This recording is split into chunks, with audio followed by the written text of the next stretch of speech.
जीवन में मन मुख्य विषय है। चित्त और चेतन ये दोनों आमने सामने हैं। वैसे चित्त जब कहा जाता है तो चित्त का अर्थ चेतन ही होता है, और चित्त जब कहा जाता है तो मन की अवस्था है, मन का रूप है। चित्त आधाता चित्त, तो इसका अर्थ होता है चेतन, और चित्त तो इसका अर्थ होता है मन। चित्त और चेतन, चेतन दृष्टा है, चित्त दृश्य है। जैसे कमरे के अंदर में बैठा हुआ आदमी झरोखे से बाहर की चीज़ों को देखता है, इसी प्रकार इस शरीर के अंदर में बैठा हुआ चेतन चित्त के झरोखे से दुनिया को देखता है। चित्त अंतःकरण है, लेकिन बाह्यकरण 5 हैं: आँख, नाक, कान, जीभ, चाम।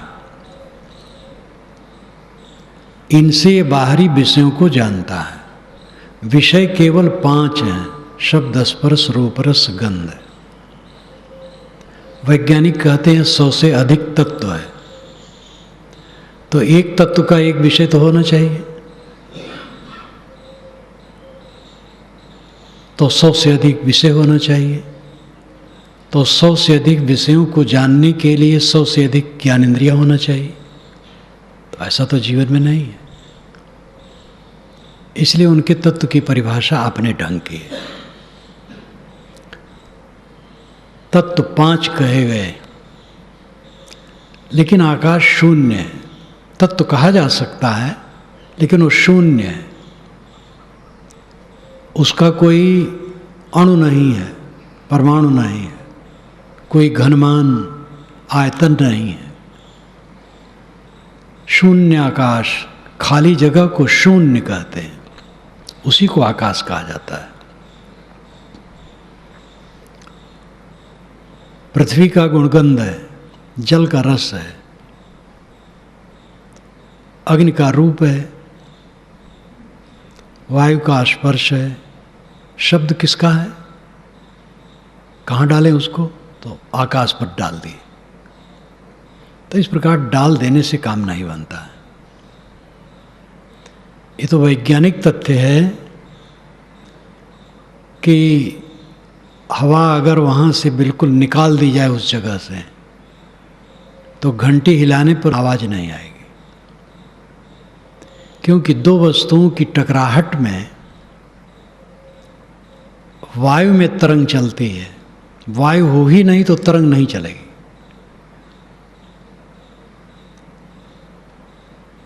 इसलिए स्पर्श में ही शब्द है। टकराने में, छू जाने से, धक्का होने से शब्द होता है। शब्द आकाश का गुण नहीं है, लाद दिया गया है उस पर। शब्द वायु का ही गुण है। पृथ्वी का गुणगंध, गुण या विषय जो को दोनों कहा जाता है। तन्मात्र भी कहा जाता है, तन्मात्रा। विषय, गुण, तन्मात्रा, ये शब्द, स्पर्श, रूप, रस, गंध 5 के लिए प्रयुक्त होते हैं।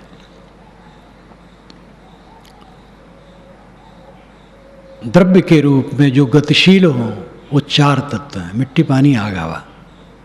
वैज्ञानिकों की अपनी शैली है, उनका अध्ययन है, वो अलग विषय है, उसका खंडन करने की जरूरत नहीं। लेकिन वे भी कहते हैं ठोस, तरल, वायव्य और अतिवायव्य, ये 4 मुख्य द्रव्य हैं, और इसी में शताधिक तत्व समाहित हैं। हम लोग पहले से कहते हैं मिट्टी, पानी, आग, हवा सब रोगों की एक दवा। प्राकृतिक चिकित्सा में कहते हैं मिट्टी, पानी, आग, हवा ये 4 तत्व हैं। आकाश शून्य है, गतिहीन है, जो स्वयं गतिहीन है उससे गतियुक्त शब्द कैसे बनेगा? डॉक्टर संपूर्णानंद ने चित्तविलास में शब्दाधिकरण संदर्भ में जो लिखा है, मैंने जगन्मीमांसा में उद्धृत किया है। उस समय वे राजस्थान के गवर्नर थे। मैं पुस्तक प्रकाशन में था काशी में 67 में, तो उनको मैंने पत्र लिखा कि चित्तविलास से आपके कुछ अंश मुझे जगन्मीमांसा नाम की पुस्तक में उद्धृत करना है, विशेषतर ईश्वराधिकरण का। तो उन्होंने पत्र का उत्तर दिया कि आप बिल्कुल ले लीजिए, लेकिन 2 कॉपी छपने पर मुझे भी दीजिएगा। परंतु ऐसा दुर्भाग्य, कॉपी छपने के पहले ही बहुत अस्वस्थ हुए। आए, काशी उनका घर था, जहाँ मेरा पेश उससे पश्चिम तरफ कुछ दूरी पर था, लेकिन उनका घर बना रहता था काशी विद्यापीठ, उसमें आए, वहीं और अस्वस्थ हो गए, शरीर छूट गया। उनकी लाश घर पर लाई गई, फिर नागरिक पिछड़ी सभा में लाई गई, फिर मणकड़ के घाट ले गए। कबीर द्वार लिखा था। मैंने पुलिस से पूछा कबीर द्वार क्यों लिखा है? तो कहे वो कबीर की तरह क्रांतिकारी थे और कबीर में निष्ठा थी। तो उनके चित्तविलास से मैंने ईश्वराधिकरण का काफ़ी लंबा अंश लिया है और शब्दाधिकरण का भी थोड़ा लिया है। उन्होंने लिखा है कि शब्द का संबंध वायु से है।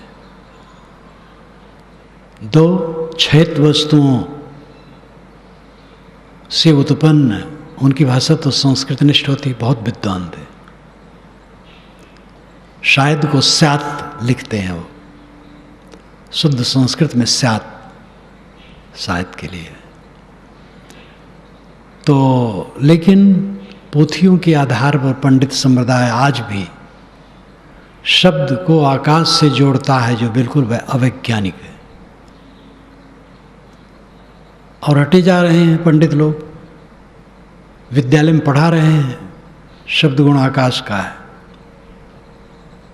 जो हमारा एक साधु ऋषिकेश में एक विद्यालय में ये प्रश्न रखा और बात दिया, पंडित अवाक रह गए। उन्होंने कहा पुस्तक में जो लिखा वो मैं पढ़ाता हूँ, मेरे पास तर्क नहीं है, आवाज तक ऐसा सुना भी नहीं। लेकिन उन्होंने कहा कि जो आप कहते हो ठीक कहते हैं।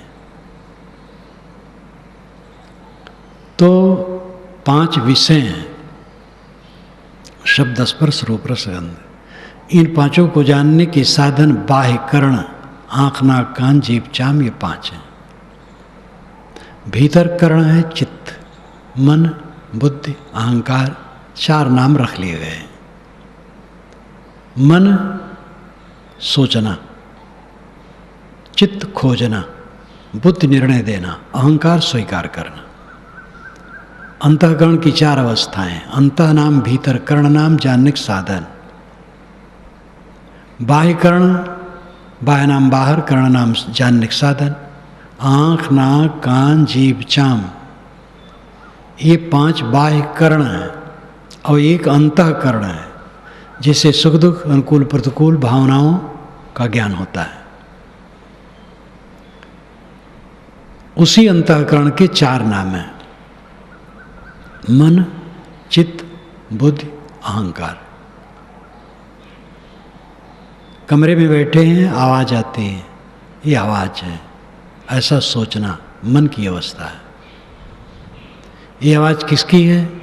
ये खोज है, ये चित्त की अवस्था है। ये आवाज बैल के गले में लगी हुई घंटी की है, ये बुद्धि की अवस्था। निर्णय दे दिया। बुद्धि में भ्रम भी हो सकता है, कौन जाने बच्चा कोई हो, घंटी बजा रहा हो या कोई बजा रहा हो, बैल के गले में लगी हुई घंटी न बज रही हो। ये पक्का नहीं, सब निर्णय बुद्धि सही ही देती है, गलत भी देती है, लेकिन निर्णय दे देना बुद्धि का काम है। और स्वीकार लिया तो अहंकार की अवस्था हो गई। इस प्रकार मन, चित्त, बुद्धि, अहंकार, ये 4 अंतःकरण के नाम हैं। मन कहो, चित्त कहो, बात एक है। चित्त चेतन को बहिर्मुख करता है। चेतन में जगत नहीं है, चेतन में ये बाह्य प्रपंच है, कुछ नहीं है। इसीलिए विज्ञान में कोश जो बुद्धि प्रधान है, विज्ञान में कोश आत्मा के अत्यंत निकट है, इसलिए ज्योतित है, और बुद्धि है, ज्ञान का पुंज, स्मृतियों का पुंज कहना चाहिए। जो कुछ जानकारियां हैं उसका पुंज बुद्धि, वो विज्ञान में कोश है। वो विज्ञान में कोश आत्मा के काफी निकट है, लेकिन वो विज्ञान में कोश आत्मा नहीं है, बुद्धि आत्मा नहीं है, जानकारियों का पुंज आत्मा नहीं है। जो हम जानते हैं उसमें हमारा तादात्म्य नहीं होना चाहिए। बड़े विद्वान है, कब तक? अभी रोग लग जाए, कुछ विस्मृत हो जाएगा। सारी स्मृतियां अंतःकरण आधारित हैं। अंतःकरण से स्मृतियां होती हैं। इसलिए स्मृतियों का पुंज मैं नहीं हूं। याद कर कर के सारा कष्ट है, दुनिया का स्मरण कर कर के। साधक ये समझे कि स्मरणों का प्रवाह में नहीं हूं, जो याद होता है वह मैं नहीं हूं, ख्यालात में नहीं हूं, उसका प्रेरक हूं, उसका धारक हूं, और उसको धर धर करके कष्ट होता है, कूड़ा कबाड़ बटोर करके। इसलिए गलत याद को हटा दो। अच्छी बुद्धि का लक्षण है, अच्छे मन का लक्षण है। जो उद्वेगक हैं, कष्टदायी हैं, विवाद उत्पन्न करने वाले हैं, उलझाने वाले हैं, ऐसे स्मरणों को हटा दे। जो कल्याणकारी हैं, शांतिवर्धक हैं, ऐसे स्मरणों को रख के। चित्त और चेतन आमने सामने है, और देह में ये संभव है। देह आधार है। अन्नमय कोश, प्राणमय कोश, मनोमय कोश, विज्ञानमय कोश, आनंदमय कोश, ये 5 कोशों की कल्पना है। कल्पना साधार है, कोई निराधार नहीं है। अन्न से उत्पन्न, अन्न से जीने वाला, अन्न के बिना मर जाने वाला ये शरीर है, ये अन्नमय कोश है। शरीर में जितना वायु अंश है, प्राणमय कोश है। इसके अंदर में जो स्मृतियों का पुंज है, मनोमय कोश है। लेकिन उसमें जो विशेष ज्ञान, बुद्धिवती ज्ञान का प्रकाश है, वो विज्ञानमय कोश है। और अहम अहम भाव उसमें जो होता है, वो आनंदमय कोश है। ये सब कोशों से आत्मा अलग है। आत्मा निर्विकार, निर्विकल्प, शुद्ध, शांत। जितनी स्मृतियां होती हैं, देह के संबंध से होती हैं। आई और गई। आसपास की घटनाओं से आदमी प्रभावित होता है, और जो घटनाएं उससे संबंधित होती है उससे अधिक प्रभावित होता है। लेकिन कुछ दिन के बाद उसका क्या होता है? मरी रहती है, कुछ मतलब नहीं रहता। गलत घटनाओं को करके आदमी खुश होता है, लेकिन पीछे पश्चाताप के अलावा उसके पास कुछ नहीं रहता है। और गलत घटनाओं, उद्वेगक घटनाओं से प्रभावित होने वाला आंदोलित हो जाता है और अपने न संभाल पाए तो अन्यथा करता है और पीछे वो पछताता है। उद्वेग में जो कुछ भी किया जाता है उसका परिणाम केवल पश्चाताप, दुख और संताप होता है। मनुष्य की साधना यही है कि वह स्वयं उद्वेगक घटना का सूत्रधार न बने, स्वयं किसी को उद्वेगित न करे, और कोई उद्वेगित करे तो उद्वेगित न हो, संतुलित रहे। अनुकूल आए प्रतिकूल आए सह ले, धीरज रखे। असत मरता है, सत रहता है। गलत पक्ष मिट जाता है, सही पक्ष रह जाता है। धीरज रखना चाहिए। प्रतिकूलता में शील, समता, संयम, संतोष, शांत रखने से अपने आप सब ठीक हो जाता है। जासु नाम है गर्भ प्रहारी, सो कस गर्भ ही सके सहारी। कबीर साहब की ये पंक्ति है। वर्ण व्यवस्था में जहाँ ब्राह्मणों ने बड़ा अहंकार किया, बड़ा दुरुपयोग किया, वहाँ उन्होंने कहा जासु नाम है गर्भ प्रहारी, सो कस गर्भ ही सके सहारी। जिसका नाम ही गर्भ प्रहारी है, गर्भ पर वो प्रहार करता है, गर्भ को मार देता है, वो तुम्हारे गर्भ को कैसे सह पाएगा। तो इससे ध्वनित होता है कोई व्यक्ति है, व्यक्ति कोई गर्भ प्रहारी नहीं। व्यक्ति होता, सचेतन कोई होता, तब तो तुरंत ठीक कर देता। जब बम रखे गए ट्रेन के डिब्बों में, बम्बई में, रखने के पहले बम ले जाने वाले को ठीक कर देता। जहाँ जहाँ जो गड़बड़ियाँ होती तुरंत ठीक कर देता। ऐसा कोई जानने समझने वाला गर्भ प्रहारी कहीं नहीं बैठा है।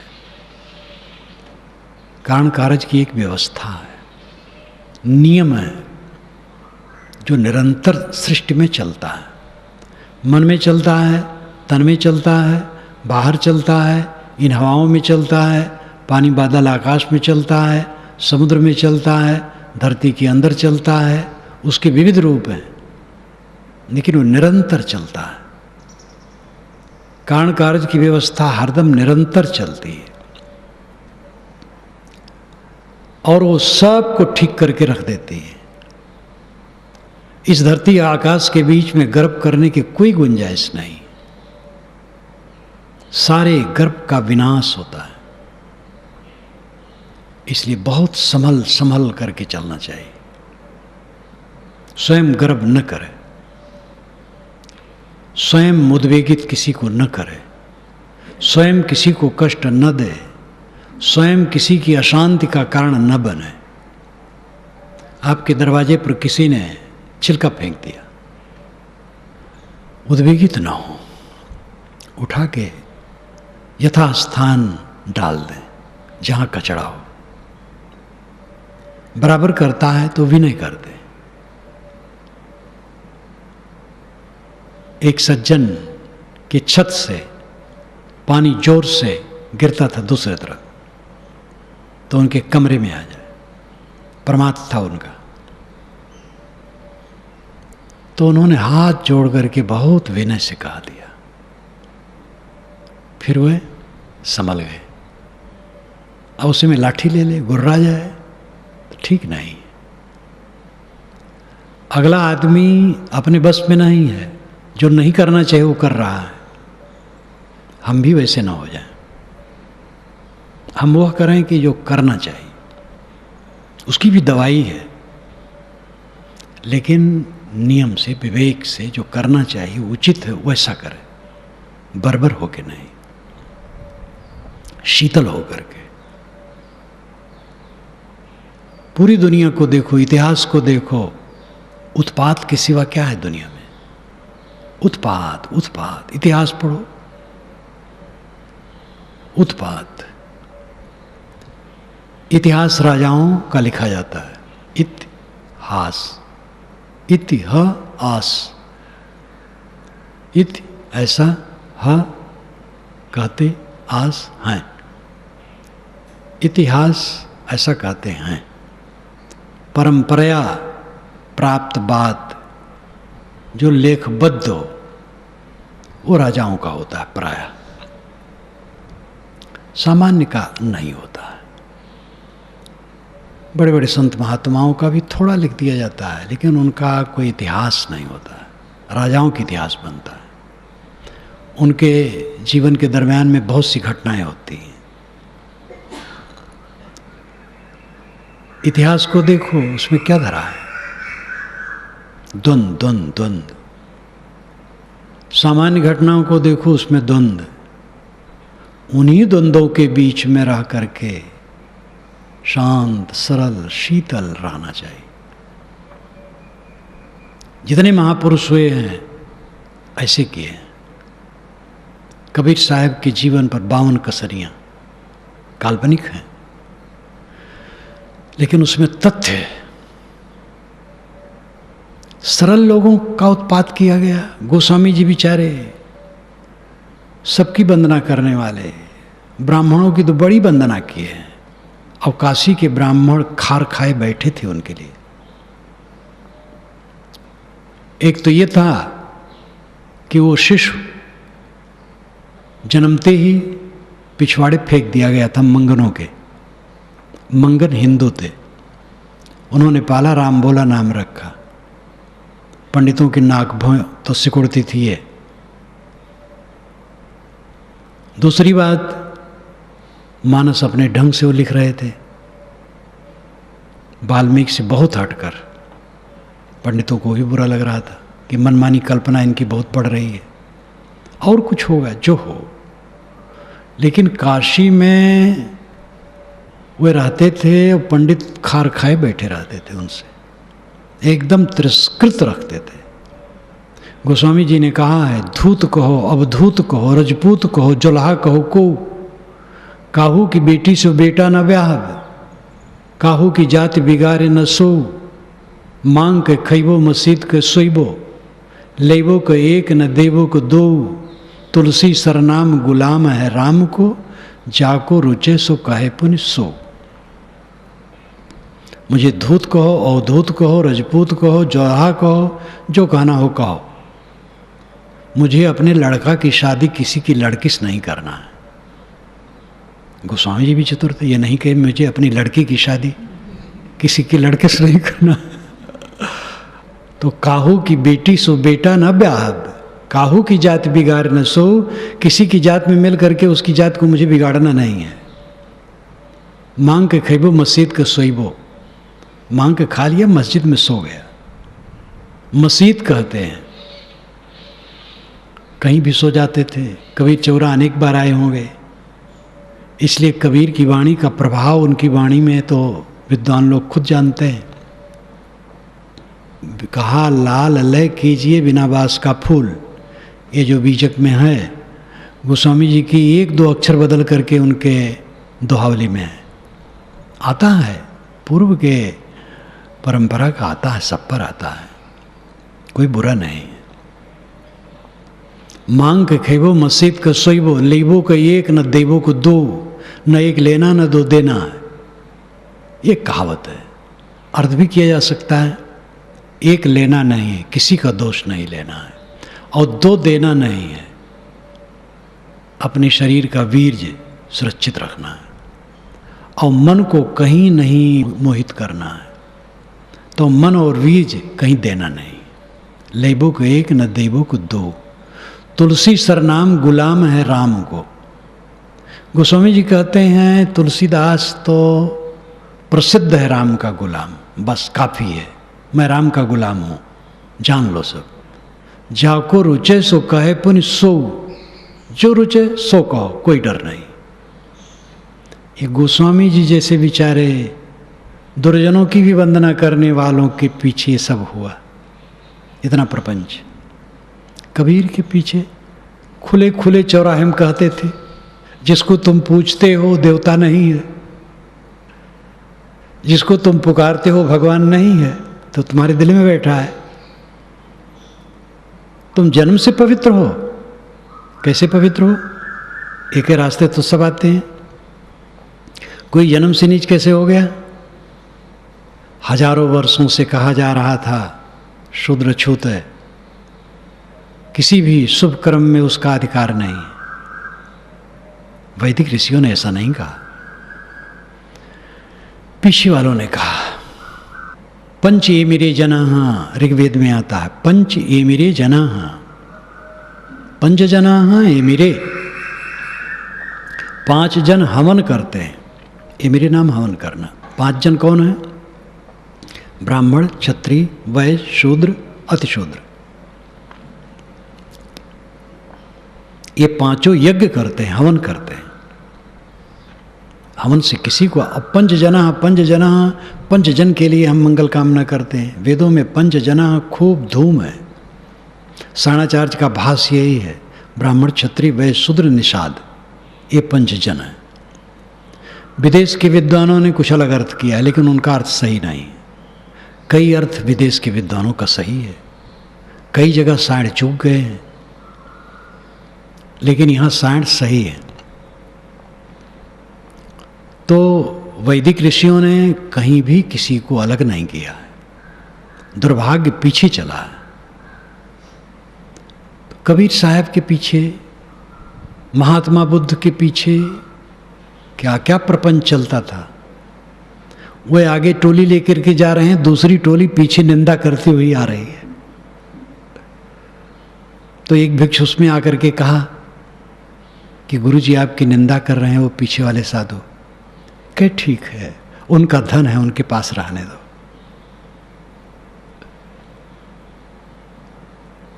ये संसार बहुत विचित्र है। जो तरना चाहे वो सहना सीखे, निर्विकार भाव से सहना। व्यवस्था हो, व्यवस्था में दृढ़ता, उसमें जो हो निर्छीर विवेक, जो सही हो वो करे, उसमें डर तीनों लोग का नहीं। लेकिन जिसके लिए करना हो उसके पर भी हमदर्दी, सबके प्रति शील, समता, अपने मन को न बिगाड़े। चित्त और चेतन आमने सामने हैं। चेतन मैं हूं, चित्त झरोखा है दुनिया को देखने का। दुनिया को देख देख करके कूड़ा कबाड़ न बटोरो। सामने दिखाई ही देता है, जानने में आता है, आ जाता है सब। विवेक से निर्वाह करो, सदा विचार करो तुम भाई, जौलों देह बिखर नहीं जाए। पारख ऊपर थिर हुए रहना, सकल परखना न कछु गाना।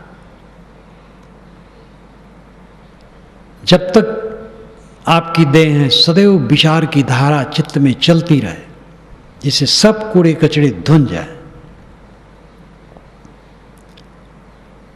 जौलों देह बिखर नहीं जाई, शरीर जब तक समाप्त न हो, विचार की धारा चित्त में चलती रहे। पत्थर पर पानी बहता है तो पत्थर पर काई नहीं लगता है, बहना बंद हो जाएगा, काई लगेगा।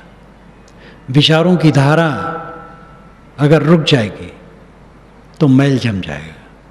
इसलिए विचार का प्रवाह चित्त में निरंतर चलना चाहिए।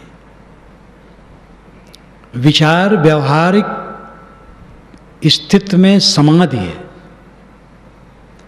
और अभ्यास काल में चित्त का निरोध या संकल्प शून्यता समाधि है। लेकिन व्यवहार काल में विचार का प्रवाह समाधि है। विचार क्या? निर्छीर विवेक, दृष्टादृश्य विवेक, हर बात में निर्छीर विवेक। और कोई भी व्यवहार भी आता है, व्यवहार में उद्वेग बातें भी आती हैं, उसको भी विवेक से धुन देना, चित्त में उसको न जमाना और उसमें प्रकाश प्राप्त करना, उचित समाधान चित्त में ढूंढना और संतुलित रहना। ये वीरता जो नहीं रखेगा उसका कल्याण नहीं होगा। जो कायर है, डरपोक है, भयभीत है और सुख सम्मान चाहता है, वो कुछ नहीं कर सकता है। कोई सुख सम्मान की इच्छा नहीं, किसी से कुछ लेना देना नहीं, सबका हित कामना, सबकी सेवा, जो बन सके। लेकिन सही पथ पर चलना। तो इस प्रकार निर्णय और विवेक से साधक आगे बढ़े। चेतन और चित्त ये दोनों आमने सामने हैं। आप चेतन हैं, चित्त मन है। मन आपका स्वरूप नहीं है, जो आप याद करते हो आप नहीं है। इसलिए याद में उलझो मत, जो मन में आता उसमें उद्वेगित मत हो, उलझो मत। वो अभी है, अभी नहीं रहेगा, खो जाएगा। अब आपको उलझा जाएगा, आपका नुकसान हो जाएगा। सब समय शीतल रहो। शीत भूतम, तथागत ने कहा, शीत भूत, भूतनाम तादात्मता, सत्य, चिपक जाना।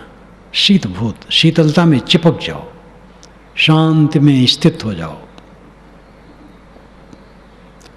ओझल पहने का पड़ा, पान सुपारी खाए, कबीर गुरु की भक्ति बिन बांधा जमपुर जाए। उजले कपड़े पहनते, पान सुपारी खाते हैं, भक्ति नहीं है। साहब कहते जमपुर में बांधे जाओगे, ये उजला कपड़ा काम देगा? हम लोगों का भी उजला कपड़ा काम नहीं देगा। ये बाबा बनना काम नहीं देगा। साधु बाबा हैं, साहब हैं, गुरु हैं, महाराज हैं। मन शुद्ध होगा तब कल्याण होगा। गुरु बाबा कहने से कल्याण नहीं होगा, ना गुरु होगा ना चेलक होगा। गुरु की भक्ति क्या है? जो गुरु निर्देश करते हैं उस पर चलना। गुरु अपना पैर नहीं दबाना चाहता, आओ पैर दबाओ। सेवा तो एक दूसरे की करनी होती है। सब एक दूसरे की सेवा करते हैं तो जरूरी है। गुरु की भक्ति है, जो गुरु बताते हैं उसके अनुसार चलना। जो तू चाहे मुझको छाड़ सकल की आश, मुझे ऐसा हो रहो सब सुख तेरे पास। ये गुरु का आदेश है। झूठ झूठा के डारो मिथ्या है संसार, ते कारण में कहत हूँ जाते हुए उबार। ये आदेशात्मक वचन है सब, सीधा आदेश। झूठ झूठा के डारो मिथ्या है संसार। ये संसार मिथ्या है, व्यर्थ। मिथ्या का अर्थ यहाँ झूठ नहीं है कि वो है ये नहीं है। और झूठ का भी जो अर्थ है, तो झूठ है मतलब है वो रहेगा नहीं, अभी है अभी नहीं रहेगा। ये नहीं कि एकदम शून्य है ही नहीं, है लेकिन बदलने वाला है, छूट जाने वाला है। मिथ्या है, व्यर्थ है। झूठ झूठा कह डारहु मिथ्या यह संसार, तय कारण में कहत हूँ जाते हुए उबार। ये आदेश है। जो तू चाहे मुझको छाड़ सकल की आस, मुझे ऐसा वे रहो सब सुख तेरे पास। ये आदेश है। ऐसे सभी वचनों में आदेश होते हैं। गुरु जो आदेश देते हैं उसके अनुसार चलना भक्ति है। और ये न करोगे तो बांधा जमपुर जाए। बंद करके जमपुर में जाओगे। जमपुर यमपुर, यमपुर कहाँ है? मैला मन। भक्ति नहीं करोगे, ज्ञान में नहीं रमोगे, तो मन में क्रोध, काम, द्वेष, ईर्षा, मलिनता, छल, छद्म, कुटिलता, इसी के कीड़े किलबिलाएंगे और इसी में डूबोगे, मरोगे। यही जमपुरी है। भक्त ज्ञान में जो नहीं रमेगा, इसी जमपुरी में सड़ेगा। मलमल खासा पहिरते, खाते नागर पान, टेढ़ा होकर चालते, करते बहुत गुमान। महलन माही पौढ़ते, परिमल अंग लगाए, ते सपने दिसे नहीं देखत गए बिलाए। मलमल खासा पहनते। खास मलमल बहुत महीन कपड़ा होता है, उसको पहनते थे। नागर पान खाते थे, टेढ़े होके चलते थे, बड़ा अहंकार था। महलन माही पौढ़ते, परिमल अंग लगाए, बड़े बड़े महलों में शरीर में सुगंधित द्रव्य का अनुलेपन करके सोते थे। ते सपने दिसे नहीं, वो सपने में भी नहीं दिखाई देते। देखत गए बिलाए, देखते देखते नष्ट हो गए, शून्य हो गए। एक सज्जन मुझसे कहते थे कि साहब जब तक इतर कपड़े में नहीं छिड़क लेता हूँ रात में नींद नहीं आती, आदत बना लिए। कोई कहते साहब क्या करूं, बीड़ी पीना तो छोड़ सकता हूं, लेकिन बिना बीड़ी पिए टट्टी उतरती नहीं है। तो जब टट्टी करने जाते हैं तो पहले बीड़ी पी लेते हैं, तब प्रेशर पड़ता है। कुछ लोग तंबाकू खाते हैं तब प्रेशर पड़ता है, वो भावनात्मक है। तो इस प्रकार ठाट बाट से रहने वाले लोग भी एक दिन दिखाई नहीं देते। भारत आज़ाद होने के पूर्व कितने रजवाड़े थे, 10-20 गांव के बाद भी कुछ रजवाड़े मिल जाते थे, छोटे छोटे राजे। जो राजे नहीं कहे जाते, रियासतदार, जमींदार तो खूब, और बड़े बड़े रजवाड़े भी। अब कहीं कुछ पता लता नहीं, सब समाप्त हो गया। जंगल ढेरी राख की ऊपरी ऊपरी हरियाए, ते भी होते मानवी करते रंग रलियाए। जंगल में गए, राख की ढेरी देखी, राख के ऊपर ऊपर हरी हरी घास उगी है। साहब कहते हैं ये राख की ढेरी भी पहले मनुष्य थे, ये भी रंगरास करती थी, आज राख है। हम लोगों का शरीर भी यही होना है, राख होना है, मिट्टी होना है। इस चीज़ की याद रखनी चाहिए। जो इस चीज़ की याद रखेगा वो खुराफात नहीं करेगा, वो पाप नहीं करेगा, वो किसी का धन नहीं हरेगा, किसी की इज्जत आबरू नहीं हरेगा, वो हिंसा नहीं करेगा, किसी निरपराध को बदनाम नहीं करेगा, झूठा ऑब्जेक्शन नहीं करेगा, षड्यंत्र नहीं करेगा, कोई विकार नहीं पैदा करेगा। क्रांति का अर्थ है आगे बढ़ते जाना। क्रांत पूरा बढ़ गया, क्रांति आगे बढ़ना। खुराफात करना क्रांति नहीं है, राग द्वेष फैलाना क्रांति नहीं है, ये मैला फैलाना है। जो समझते हैं कि कलह करके हम क्रांति कर दिए, वो मूर्ख हैं। कलह क्रांति नहीं है, उद्वेगित कर देना क्रांति नहीं है। क्रांति है आगे बढ़ना, क्रोध छोड़ना, काम छोड़ना, मोह छोड़ना, लोभ छोड़ना, ईर्ष्या छोड़ना, अभिमान छोड़ना, देहाभिमान छोड़ना, सांसारिक मोह माया छोड़ना, आसक्ति क्षीण करते जाना, ये क्रांति है। और जब पूरा हो गया तब क्रांत बिल्कुल पार हो गया।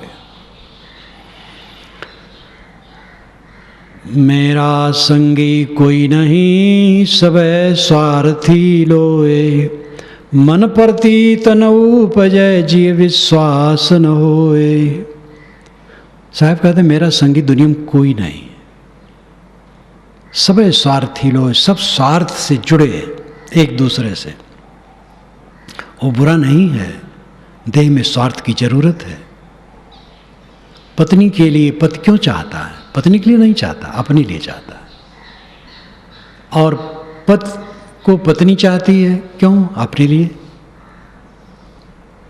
पुत्र को पुत्र के लिए कोई नहीं चाहता, अपने लिए चाहते। पैसे के लिए पैसे को नहीं चाहते, अपने लिए। भगवान के लिए भगवान को कोई नहीं चाहता, अपने लिए चाहते। सब कुछ अपने लिए चाहा जाता है, तो अपना क्या है? आत्मा क्या है?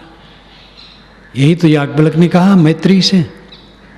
याज्ञवल्क्य जीवन भर हवन तर्पण करवाते रहे, बड़े बड़े यज्ञ करवाए, लेकिन उनके बच्चे को पता नहीं है। 2 पत्नियां थी, पुत्र का कहीं पता नहीं है।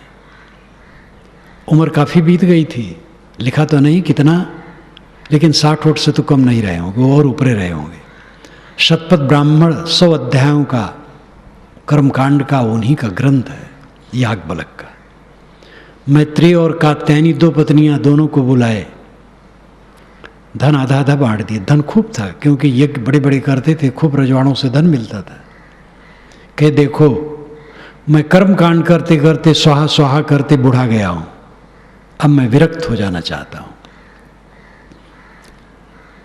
कात्यायनी धन पाकर खुश हो गई, मैत्री खुश नहीं हुई। कात्यायनी अस्तुर बुद्धि की थी, धन पाकर के खुश हो गई। मैत्रेयी ने कहा, भगवान जिसके लिए आप जा रहे हैं वो बताइए, क्या ये धन से अमरता मिलेगी? धन से अमरता नहीं मिलेगी।